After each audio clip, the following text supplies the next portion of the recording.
நேர்மை. ஒரு அலுவலகத்துல ஒரு அதிகாரி நேர்மையா இருப்பாரு. தனக்கு கீழே பணி செய்யறவங்களும் அதே மாதிரி நேர்மையா இருக்கணும்னு விருப்பப்பட்டார்.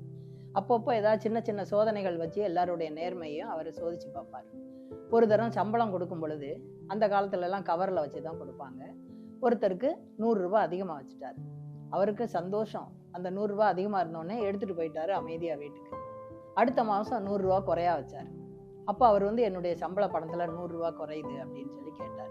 உடனே இவர் சொன்னாரு, போன மாசம் உங்களுக்கு 100 ரூபாய் கூட வச்சனே, அப்போ நீங்க சொல்லல அப்படின்னு கேட்டாரு.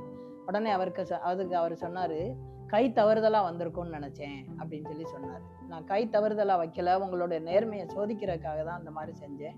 இது மாதிரி ஏதாவது பண்ணிக்கிட்டு இருந்தீங்கன்னு சொன்னாக்கோ இவர் நேர்மையற்றவர்னு சொல்லி மேலிடத்துக்கு எழுதி உங்களை வேலையில இருந்து நீக்கிடுவேன் அப்படின்னு சொல்லி சொன்னார். அவர் அமைதியா போயிட்டார். அப்போ நேர்மையா இருக்கிறவங்களுக்கு என்னைக்குமே கஷ்டம் கிடையாது, துன்பம் கிடையாது. நம்மளை அவங்க சோதிக்கிறாங்களோ இல்லையோ, நம்ம மனசுக்கு நம்ம நேர்மையா இருக்கணும். குழந்தைகளுக்கு எப்படி இந்த நேர்மையை போதிக்கலாம்னா, ஆசிரியர்கள் பரீட்சை பேப்பரை திருத்தி மார்க் கொடுப்பாங்க. அந்த நேரத்துல ஏதாவது அதிகமா மார்க் வந்திருந்ததுன்னா இந்த பிள்ளைங்க போய் கேட்கணும். குறைவா இருந்தா கண்டிப்பா எல்லாரும் கேட்டுருவாங்க, அதிகமா இருந்தா போய் கேட்க மாட்டாங்க. இதை சொல்லி அவங்களுக்கு இப்படி சின்ன வயதிலேயே நேர்மையா இருக்கிறது எப்படின்றத நாம பழக்கணும்.